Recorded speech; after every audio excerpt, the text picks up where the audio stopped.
This is Sabina at Cross Keys Crafts with day 5 of my 28-day Christmas card challenge. Today I would like to show you something that follows up on yesterday's card where I showed you how to use laminated napkins in a frame.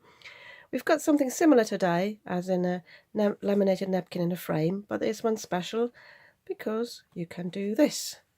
You see, you can light up some fairy lights behind the napkin, which makes it a lovely display for the recipient. And this is very easy to make. Just switching this off here, and I'm going to show you how.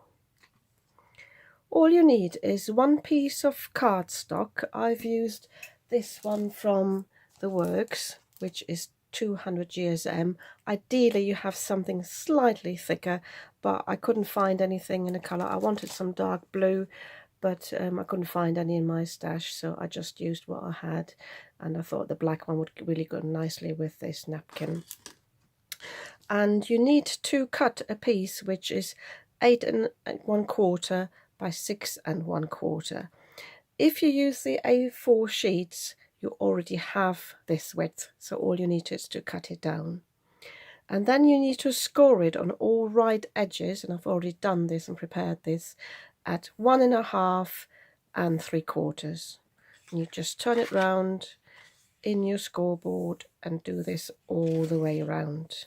This one, by the way, is slightly smaller, this card, because I got the measurements wrong, because I worked out how to do this and I got the measurements wrong, so this is slightly smaller. This one will end up as a 5 by 7 card, and this is just over 6 by 4. So once you've done that, you need to cut out the frame. I just used one of my nesting dies, and I kept this in there to show you. I always put my tape just on the bit that I'm actually cutting away, I'm not using, so it saves me from tearing any cardstock. I use this removable Scotch tape. I think that works perfectly for die cutting, and it is really properly removable. So as I said, I've already prepared this. I just leave this here for a moment just in case you would like to take a screenshot. So, and I've already prepared my napkins. As in my last video, I put a link down to Anne Melvin from Positively Papercraft, who shows you how to laminate napkins. Again, I have used my matte laminating pouches, and but this time I put the back of the laminating pouch on the back. I did not do the double-sided bit where you can then peel it off, because I wanted it to be sealed on both sides. And I actually managed to get 3 napkins onto one A4 sheet. I always like to save a bit of this if I can, because basically what I did, I had roughly an idea how big the frame would be, and then I just cut this to size, just overhang on either side. Yeah, and I knew this would be big enough for my project. So, and the other thing you need is fairy lights. I got these from Amazon. They come in a big box of 30 and at a fairly good price. I think they work out as under £1 per fairy light, and I'm going to put the link down below. And you can get them, I think, in warm light or in this clear one, the cold white. And yeah, I think these are perfect. I bought these deliberately last year to make cards like this, light up cards, but never used them. So this year I'm going to use up my stash. So the other thing you need is some sort of backing to get some bulk to make up for the width of this. This, by the way, works out as 1/4 thickness, and this is why we've got this edge here as 1/4. If yours is thicker, you might have to extend this rim here. Now you will see in a moment when I assemble it why. So then you need some either foam tape or cardstock. You could use some packaging, some like thick card from boxes if you want to do. I'm just using these cheap ones from Poundland, sorry, the Works. Yeah, they come in this pack. I think I've shown you this before in my haul. They've got the pads and the tape for just £2, and they are very, very sticky, but they are perfect for this job because it doesn't really matter how sticky they are for this. So I think that's all I needed to say. Oh yes, you need a bit of red tape to stick down the battery pack. That makes it easier, and yeah, I think this is it. So let's crack on. What I've done when I cut the frame is I have made sure that one of the edges is actually wide enough to hold the battery pack. So I measured, making sure that this would actually fit behind the frame and won't show afterwards. So, and the other thing we need to do now is, because the recipient needs to be able to turn it on and off, I just use my, this is actually my pickup pen, you know, when you pick up jewels or sequins.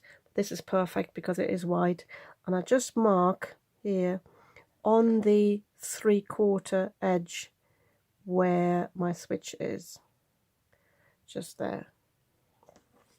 So I then need to just cut a rectangle out here so that the switch will fit through, and I cut this almost the width of the edge here.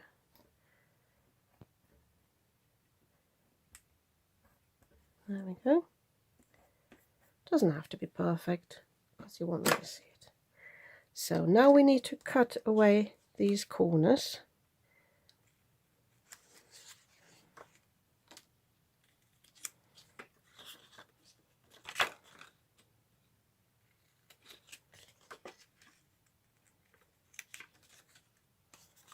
Oh, by the way, if you use the full width, this full size, this just about fit into my small die cutting machine because it is basically A5 size. So if you plan to go bigger, make sure you have got a die cutting machine that can handle the size. So, and now we need to cut 2 flaps, which means I basically take a bit of these corners here. Oh, wrong one.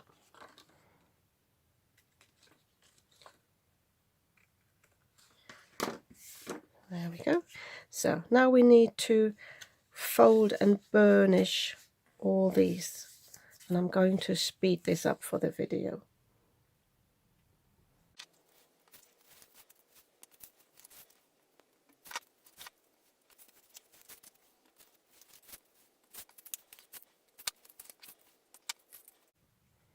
There we go. Now we can insert our panel, and what I did for that is I'm going to use the nesting die again, because this gives me an indication, obviously, how big the frame is there.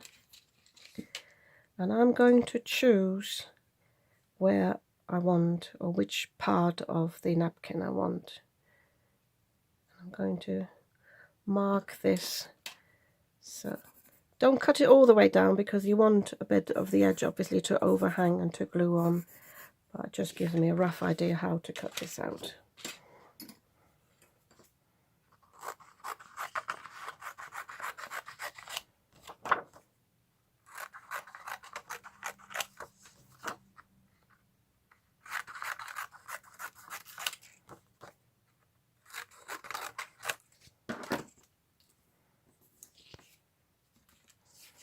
So, and I'm just going to stick this down with double-sided tape.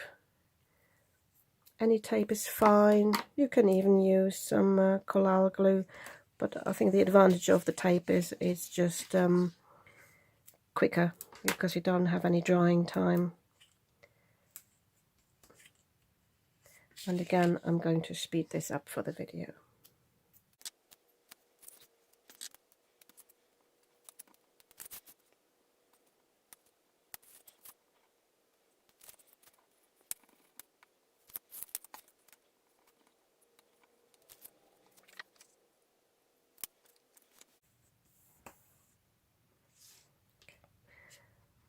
A little tip, if you can't get the release paper off, make sure the tape is pressed down properly, I always find if you haven't pressed it down properly, it's most likely to come off.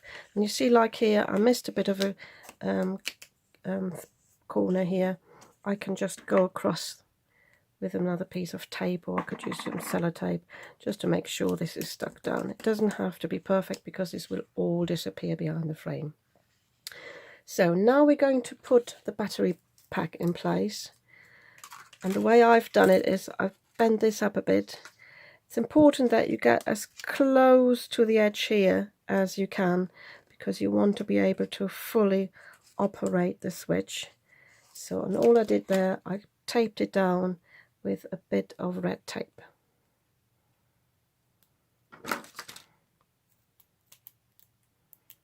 And I keep forgetting to use the other scissors, my non-stick scissors. So put this in the bin. It does make a difference which scissors you use. It can be very frustrating if your tapes stick to your scissors.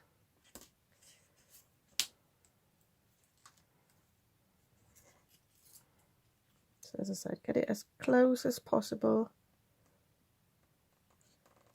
Make sure it fits, but allow for a bit of the wire here to come through. Might have done it a bit too close now, but never mind. Nobody's perfect. Okay, so what you need to do now is you need to tape down the wire. You want to make sure that your lights are actually in the middle, so are not taped down on the edges, but you want to sort of sort them out a bit. And what I did, I just taped them down on the edges with just the red tape, without taking the release paper off, because I find this is a sturdy one. So I'm going to start it off showing you in detail, and then I'm going to speed it up a bit on the video just to keep this video short, because you don't want this really to show behind the window, because that will just cast a shadow. So sticks down a bit. So as I said, if you've got the first light there, bend it up a bit, and then just stick the bit that doesn't have a light on it just down there, and then this can go back. And you can even put a few like circles in there, as long as you keep it neat on the edges. And you can even stick it down here a bit. Oh, but just make sure you don't go over the frame there. So I'm going to speed it up from here now.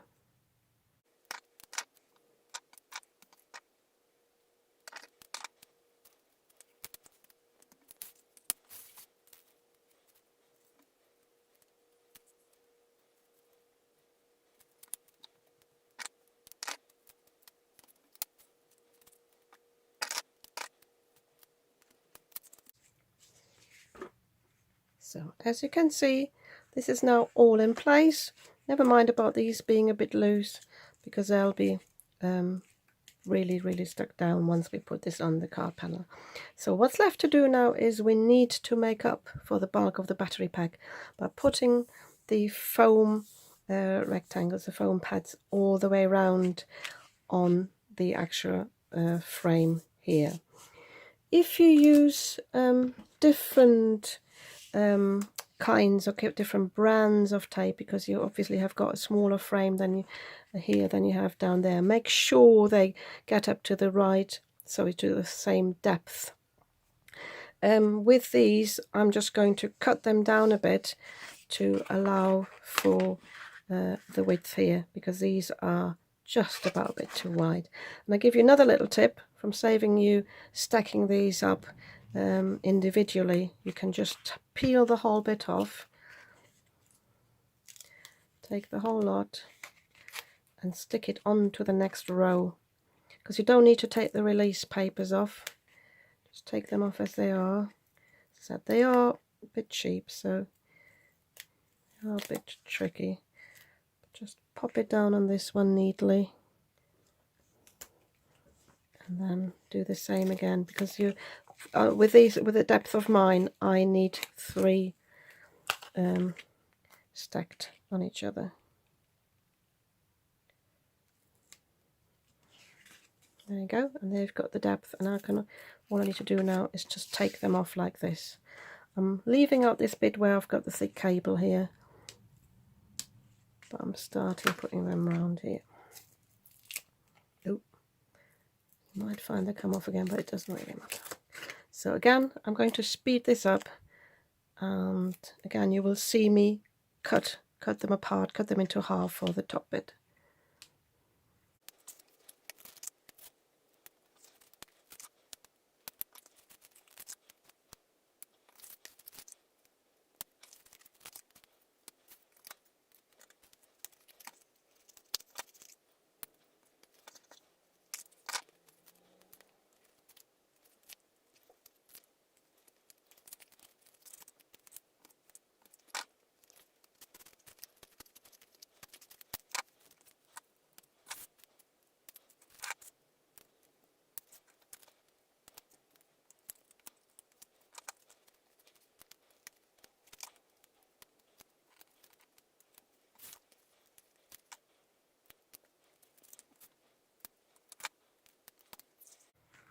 Okay, so I have stuck these all down. As I said, it just takes a bit, but it's not very difficult.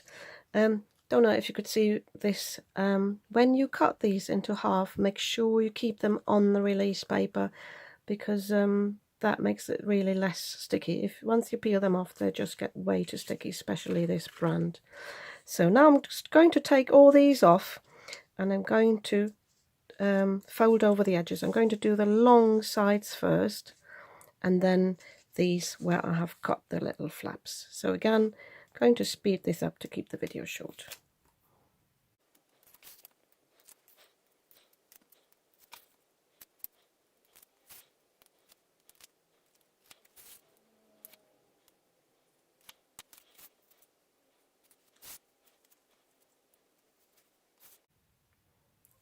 So with these sides, because you want it as neatly as possible, make sure you push this all up first. Make sure you hold your fingers on the corners before you stick this down, which makes the corners really, really neat. And one thing I forgot to do, but I hope they're going to work, is test if the fairy lights actually work. Do this now, because that's the last thing you want, is to, there we go, they do work. Last thing you want is to stick it all down and then realize they're not working properly. So that's basically it. We've got the frame. This can now be stuck down onto the card base.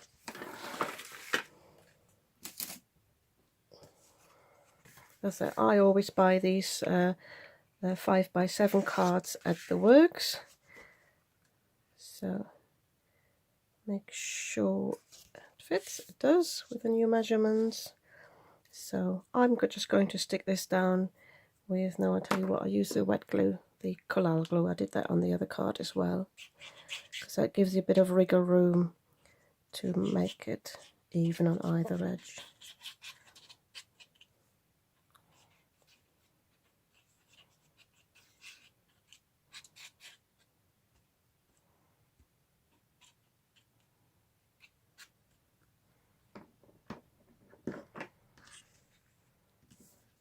Sure you're putting it the right way around. These measurements give you a nice little edge on either side, which I think is always nice. If you don't want this, obviously you can cut this cardstock down beforehand. Now make sure you press this down properly, and then all that's left to do is add the sentiment.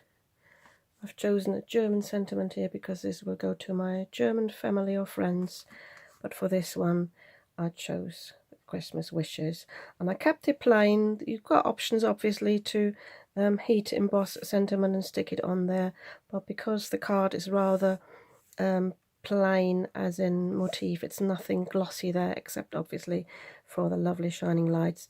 I didn't want anything that takes away from the actual attraction of this card, which are the lights. And there we go. a lovely lit up Christmas card. Thank you very much for watching, and see you soon, which is tomorrow, for day 6 of my 28-day Christmas card challenge.